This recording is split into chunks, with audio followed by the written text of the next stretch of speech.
all love the great British classic like Lock, Stock and Two Smoking Barrels or Snatch, but what's to become of our great British classics? Is the British film industry dying? I'm here with Jim House, film expert, to find out more.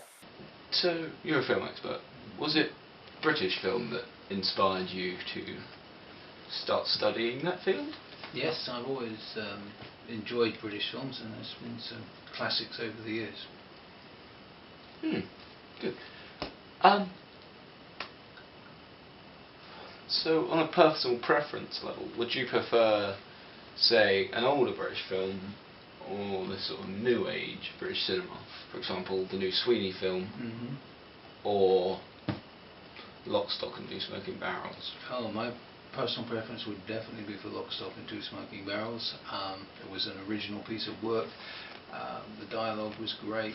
It made great use of a urban set, and it was funny. Just an original piece. Whereas the Sweeney was based on the 1970s TV series, and I think a lot of people who were familiar with that TV series were expecting the film to be as strong and as edgy as the TV series was, and it just wasn't. It fell very flat.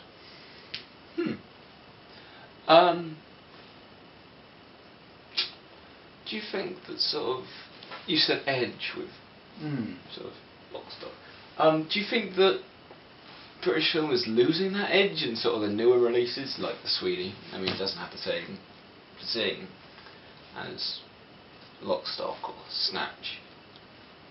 Well, I don't think, I think there are always films that are going to be coming along that have that edge, and I think, especially when you get smaller budget films where you don't have money for sets and all that kind of stuff, you have to make the film work in the environment where it's set.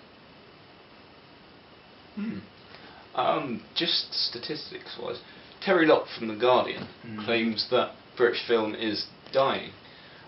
According to him, 7% of British films between 2003 and 2010 didn't make their box office targets. So, what's your opinion on that? And does that mean anything?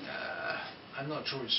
It's a shame, but in many ways, but it doesn't surprise me, because I think if you're looking at, we're talking about classic films here, cult films that are made for very, very small budgets, and the whole cost of Lock, Stock and Two Smoking Barrels is probably less than the marketing cost for one Hollywood blockbuster in the UK.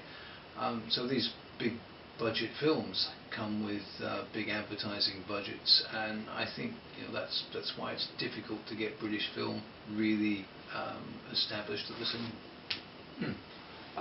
On budget, so we'll talk about Lock, Stock. Lock, Stock 1.3. Another Guy Ritchie film.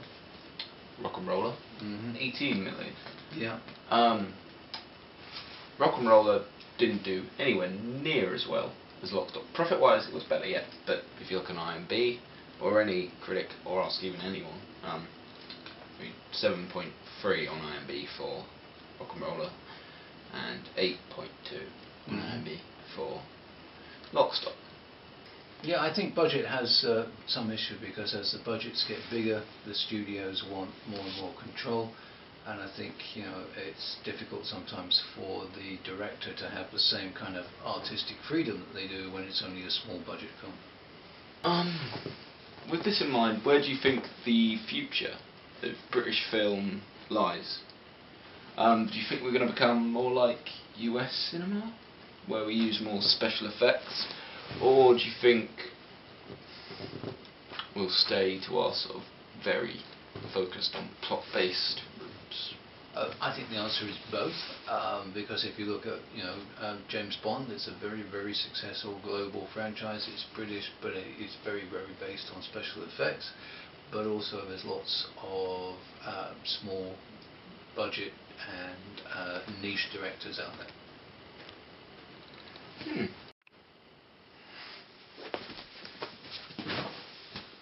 Do you think the sort of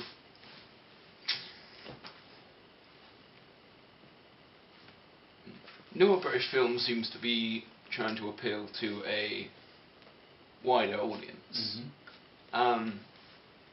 Do you feel like this could cheapen British films slightly? I think it's mass appeal is something that is difficult for cult films to establish. So I think yes, you're going to have to appeal to more people. You get a slightly different format. With cult films in mind, Guy Ritchie is primarily working in the US now. He's doing work or less British film. Sure. In Hollywood. Yeah, no, he's doing Hollywood films, isn't he? Yeah. Like The Man from U.N.C.L.E. What effect do you think this has? Well, I think he's now has an opportunity to work in Hollywood as a well-respected British director, but he's not making the same kind of films in Hollywood that he was making here. Thanks for talking to me, Jim. It's been very insightful. I think we've gathered that British film is sort of torn at the moment between creating very credible works of cinema and making money in blockbuster. That's all for now. This has been Real News. Back to the studio.